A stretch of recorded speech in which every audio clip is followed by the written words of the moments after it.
Morning.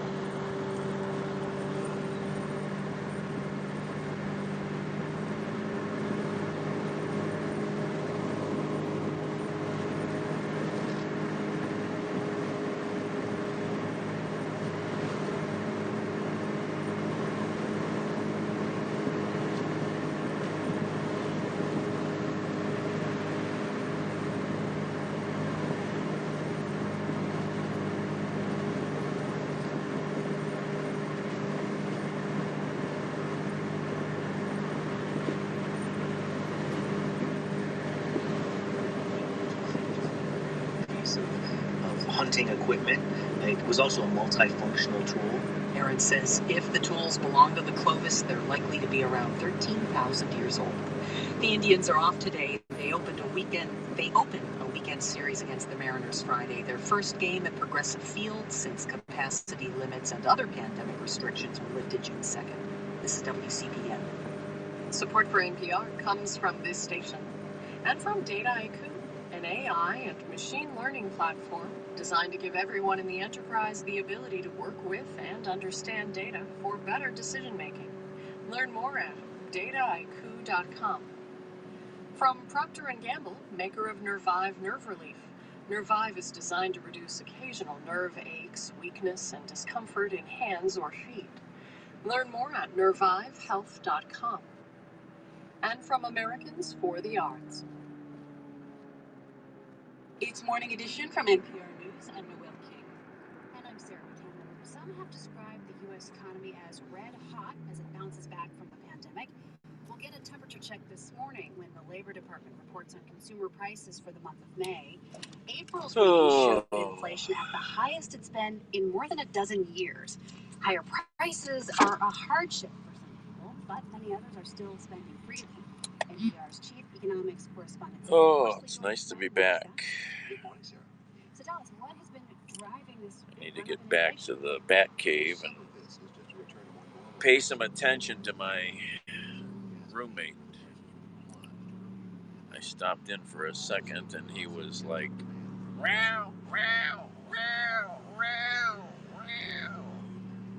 Where the hell you been? Row, row."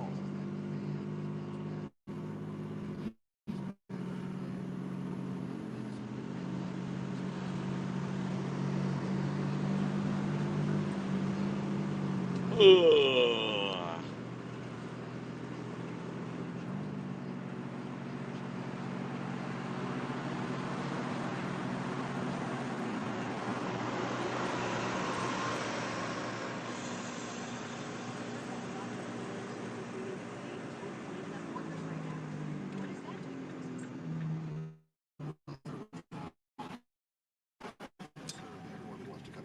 That increases the value of the meals and rooms that do get sold. You're also seeing some businesses raising wages in an effort to attract more workers. In some cases, they're passing that cost on to consumers. Indiana Congressman Jim Banks grilled the Labor Secretary, Marty Walsh, about that during a committee hearing yesterday. Chipotle announced a 4% increase in all of their menu prices across the board to keep up with rising labor costs. I'm curious, Mr. Secretary, is that a good sign or bad sign for our economy? I think the fact that we're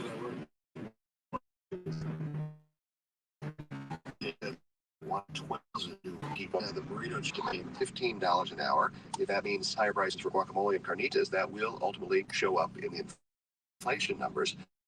Back in the 1970s, Sarah, this cycle where wages went up and then prices went up and wages went up again, and ultimately it spiraled out of control. But both the Biden administration and the Federal Reserve think this run of higher inflation will occur. Okay, why is this one different? Why do they think it won't last? Well, there's still millions of people who are out of work for a variety of reasons. Some are not vaccinated yet. Some are still looking after kids who are not in school. Some might be looking to make a change of career after the pandemic.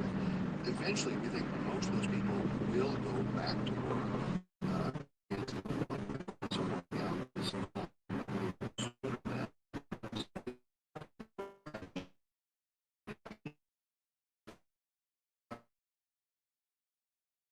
So the other bottlenecks are also being worked out. Once things like airfare back to pre-pandemic levels, they're not going to just keep on climbing. So Treasury Secretary Janet Yellen said by next year she thinks inflation will cool off. But remember, Yellen used to run the Federal Reserve, which is the nation's inflation watchdog, so she's not taking anything for granted here. I don't want to say this is mine, absolutely made up in clothes. We'll watch this very carefully, keep an eye on it, and try to address issues that arise in transparency necessary. And that caution and modesty about what's to come is understandable. The University of Chicago asked a bunch of smart economists if they think prolonged inflation at an elevated level is a serious risk. About a quarter of the people surveyed said yes, a similar number said no, and 4 out of 10 said they're uncertain. So a lot of uncertainty. Some things. So far, the market seems to believe the argument that higher inflation is a passing fad. Investors did get a little spooked about a month ago when the April inflation numbers came out, but they've calmed down since then. So we'll keep an eye on what happens when the May number is released later this morning. All right, that's NPR Chief Economics Correspondent Scott Horsley. Thanks, Scott. You're welcome, sir. Oh, did you hear me? Yeah, he was like, meow, meow. I've never seen him like that. It's like, pat me. Where the hell you been, you bastard? I only stopped in for a second, just because I was making deliveries this morning already. I just got back. I passed out for 2 hours in Kentucky and set my alarm, got up and started driving like a maniac, and got here at 5:30 a.m. at the Cleveland Clinic to pick a package up. And I've been standing around at the damn airport cargo waiting for them to do paperwork on these packages. Now I got another one out here in Lorain County, going to Lorain, Ohio.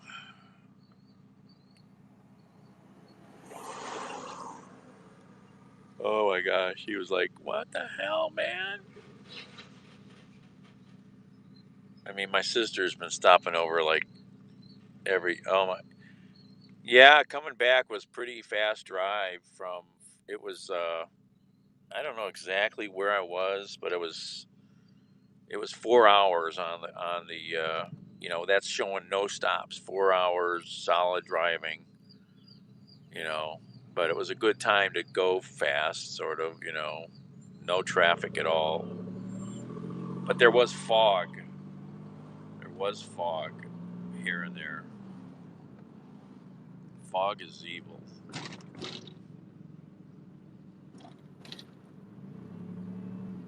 Oh, excuse me.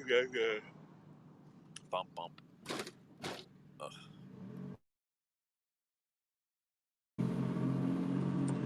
I'm supposed to have a third delivery, but they already took it from me because it had to get to the Cleveland Clinic.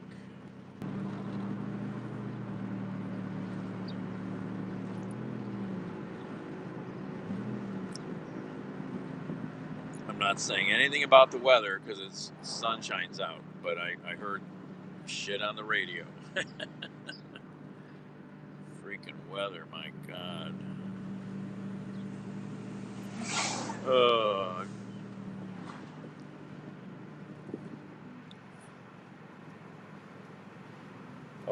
that's what I forgot to get at the office. Damn it. Well, I got to go back there. I got to do paperwork.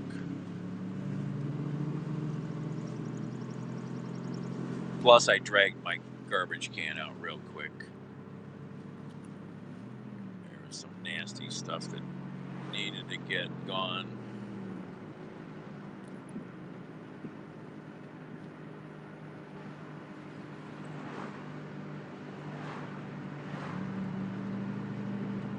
Yeah.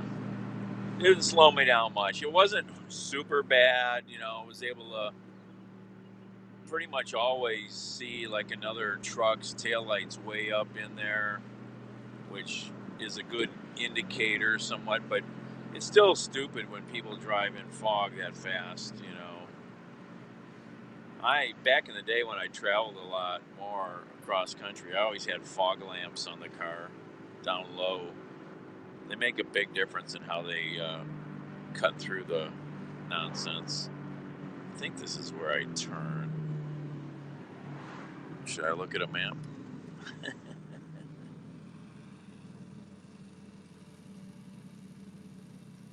Yeah, Mills Road.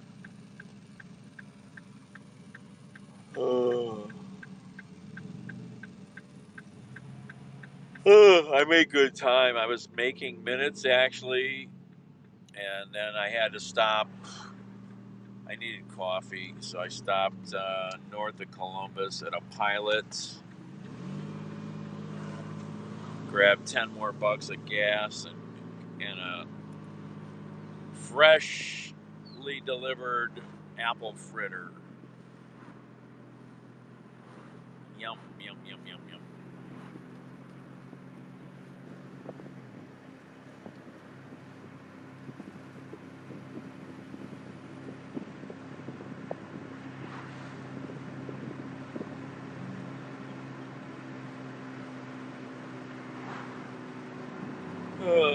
This street has grown up, man. There used to be like nothing on this road. Now it's all these little commercial buildings.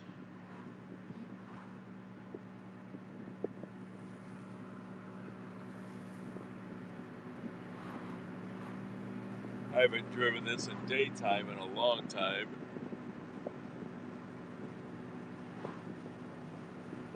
Oh, I just looked at the map and I'm like, what's the kind of quickest way to get over where I'm going in South Lorraine without taking the turnpike for even one exit?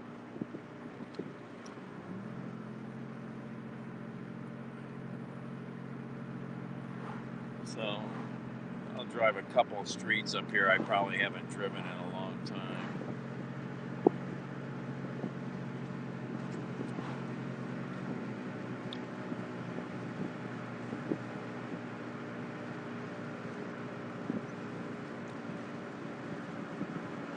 I think this is where they put that new roundabout in. I think is there one or two of them on 83 now? Yeah, this is one of them, I think.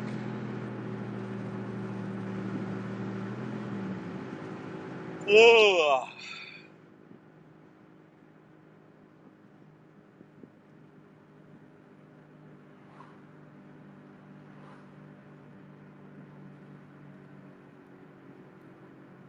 This used to be a crazy busy intersection with a traffic light, man. Now it's just a crazy busy circle.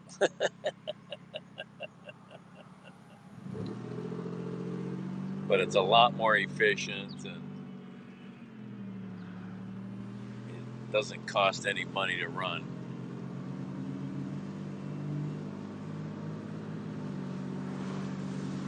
I don't think I've driven this stretch of this road in a really long time.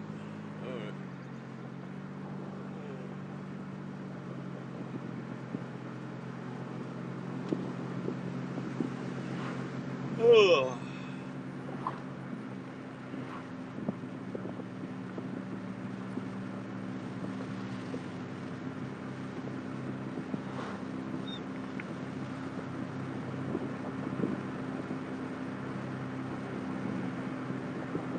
Oh, there's some free lawn chairs. There's some free lawn chairs. They're probably broken. That's why they're out there. I still got my scrap metal I picked up. When was that? Days ago? Where did I pick that up at? I ain't forgotten. Still in the car. Haul that shit all over the country.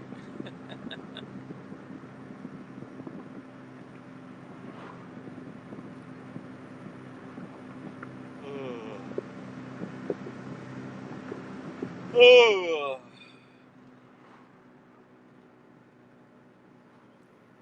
Hey, Baba.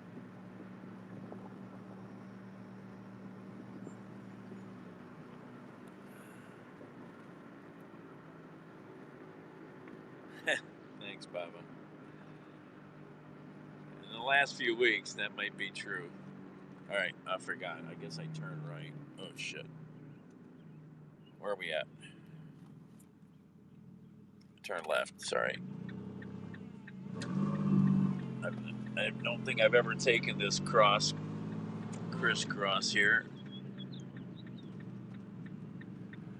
Is this the way I need to go? I should have looked at the map. I am trying to look at the map without stopping traffic. Oh, look at this ugly friggin' neighborhood. Oh my God. Is this a hideous neighborhood? Every freaking house is basically alike. Ugh. I think I'd go mad if I lived somewhere like this. Sorry. Not cut out for a Ryan home. You know? Ugh. Your garage is your main attraction.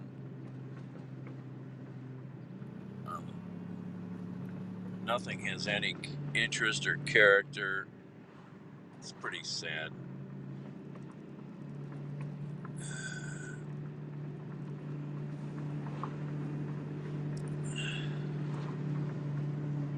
I've been driving all morning, Phil. I passed out 2 hours in Kentucky.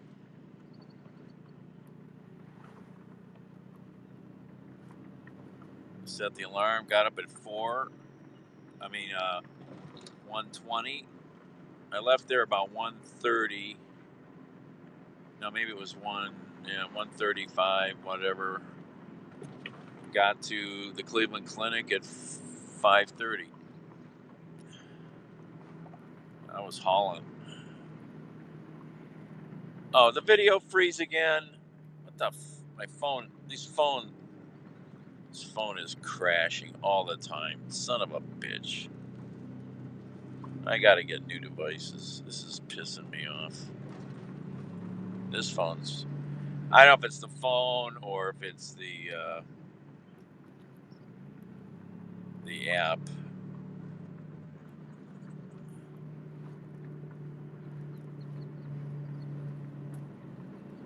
They all look alike, you know. There's like 3 versions. Every other one is different, you know.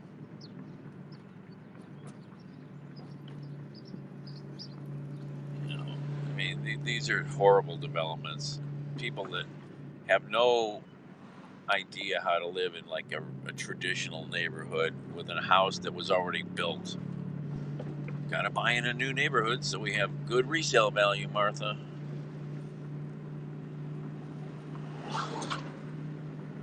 Yeah, it's locked up again. Stupid thing. Alright. I'll try to stop and restart it here because I gotta pull around the corner first. Stupid phone. Where can I pull over here?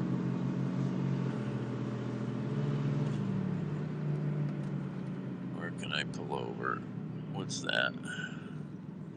Somebody's big driveway.